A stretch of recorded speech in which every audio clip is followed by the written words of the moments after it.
북한이 지난해 9월과 지난 4일 우리나라가 무인기를 침투시켰다고 주장하며 대가를 각오해야 할 거라고 위협했습니다.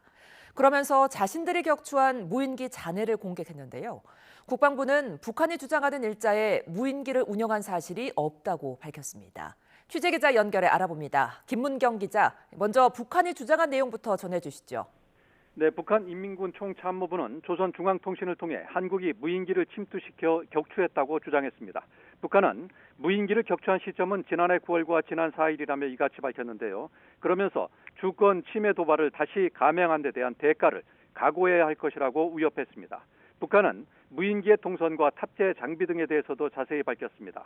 지난 4일 인천시 강화군 송해면 일대에서 출발한 무인기는 개성시 개풍구역 묵산리 부근에서 특수한 전자전 자산들로 추락시켰고, 지난해 9월 경기도 파주시 적성면 일대에서 이륙해 북구로 침투한 무인기는 황해북도 평상군을 거쳐 개성시 상공을 통해 귀환하다 전자공격을 받고 논에 추락했다고 덧붙였습니다.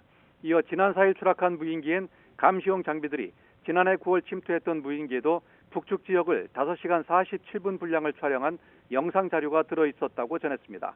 북한 인민군 총참모부 대변인은 한국군의 각종 반무인기 장비들이 집중 배치된 지역 상공을 제한 없이 통과했다는 건 무인기 침입 사건의 배후를 어렵지 않게 짐작할 수 있게 해준다고 주장했습니다.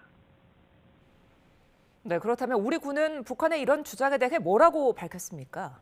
네, 국방부는 북한이 주장하는 날짜에 우리 군이 무인기를 운용한 사실이 없는 것으로 확인되고 있다고 밝혔습니다. 그러면서 이 대통령이 철저한 조사를 지시해 세부 사항은 관련 기관에서 추가로 확인 중에 있다고 덧붙였습니다. 청와대도 국가안보실 1차장 주재로 국가안전보장회의 실무조정회의를 예고했습니다. 북한이 공개한 무인기를 분석한 민간 군 전문가는 두 대 모두 같은 형태로 보인다고 전했습니다. 그러면서 부품엔 픽스호크사라는 기업의 비행 조정 컨트롤러, 삼성 메모리 등이 섞여 있었다며 군이 아닌 민간이 조립해 날렸을 가능성에 무게를 뒀습니다. 북한은 의사소통을 위해 바늘 끝만한 구멍이라도 뚫어야 한다면서도 도발 행위를 멈추지 않는 한국에 대한 적대적 인식을 다시 갖게 했다고 밝혔는데요. 향후 남북 관계에 미칠 영향이 주목됩니다. 지금까지 정치부에서 YTN 김문경입니다.